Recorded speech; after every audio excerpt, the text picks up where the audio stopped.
एबीआर की तरफ से एक नया डॉक्यूमेंट इशू किया गया है एसआरओ 420 जो कि 21 मार्च को इशू किया गया है। इसके अंदर एक उन्होंने टैक्स एप्लीकेशन दी है। उस एप्लीकेशन के मुताबिक तकरीबन हर कोई अब टैक्स देगा।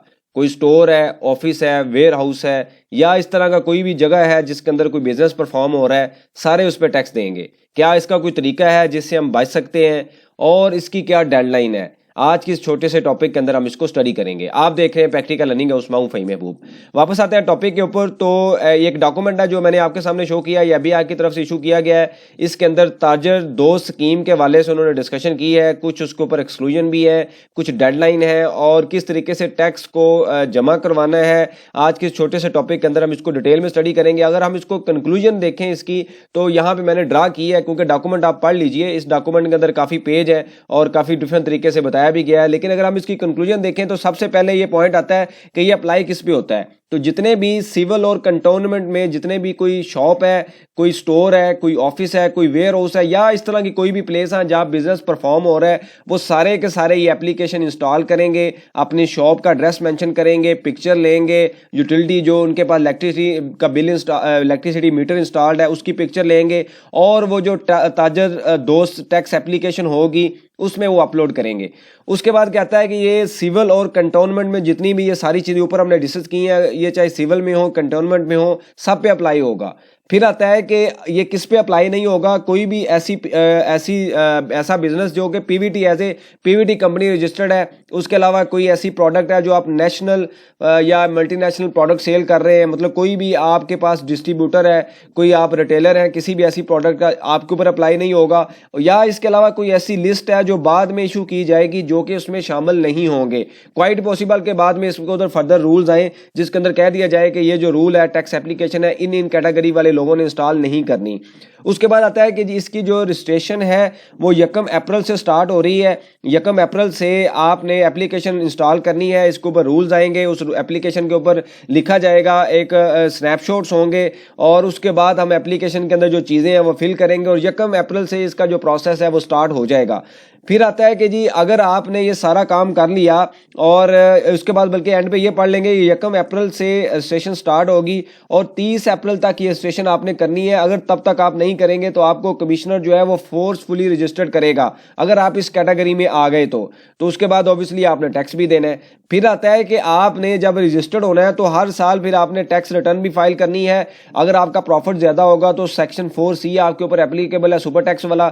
अगर आपकी कुछ प्रॉपर्टीज़ हैं उसके ऊपर 7E का टैक्स बनता है तो वो भी आप जमा कराएंगे। मतलब ये है कि ये एडिशनल टैक्स है, आपने जो एग्जिस्टिंग दूसरे टैक्सेस हैं वो देने ही देने हैं। इसके अलावा आपको टारगेट किया जा रहा है कि आपने इस ग्राउंड लेवल पे जो शॉप्स हैं, ऑफिस हैं, वेयर हाउस हैं जो टैक्स नेट में नहीं आ रहे या बीआर के पास इतने रिसोर्सेज नहीं है कि उनको पकड़ सके, तो उनके ऊपर ये फिक्स एक एडवांस टैक्स की स्कीम आ रही है। फिर आता है कि ताजर दोस्त एप्लीकेशन जो है प्ले स्टोर पे भी अवेलेबल होगी और एबीआर का जो फॉर्म है 181 का वो भी हम फिल करेंगे। इसके ऊपर कोई फर्दर बाद में डिटेल और जो प्रोसीजर है वो इशू किए जाएंगे। तो ये कुछ उस डॉक्यूमेंट की कंक्लूजन थी जिसके अंदर कोई डिटेल में था। अब आप बातें हैं कि जी टैक्स कैसे चार्ज होगा।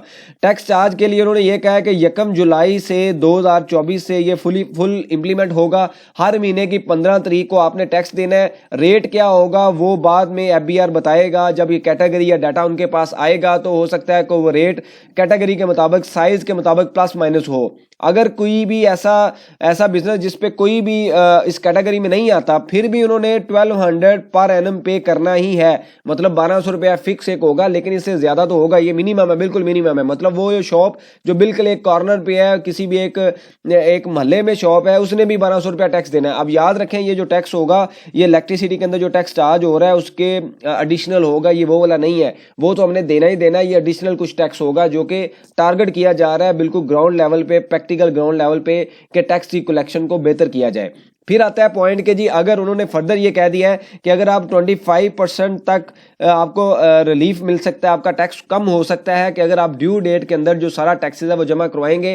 अब ये जो प्रोसीजर है, ये जो रूल्स हैं, ये बाद में बताए जाएंगे। अभी एक मास्टर डॉक्यूमेंट आया जिसके अंदर उन्होंने बताया कि हम ये करने जा रहे हैं, तो इसके जो प्रोसीजर होंगे इंडिविजुअल, वो एक बाद में डॉक्यूमेंट इशू किया जाएगा स्टेप बाय स्टेप कि इसकी रिडक्शन कैसे मिलेगी, रजिस्ट्रेशन कैसी होनी है, रेट कैसे है। तो ये बाद का अगला प्रोसेस है। लेकिन याद रखें कि ये प्रोसेस स्टार्ट हो चुका है।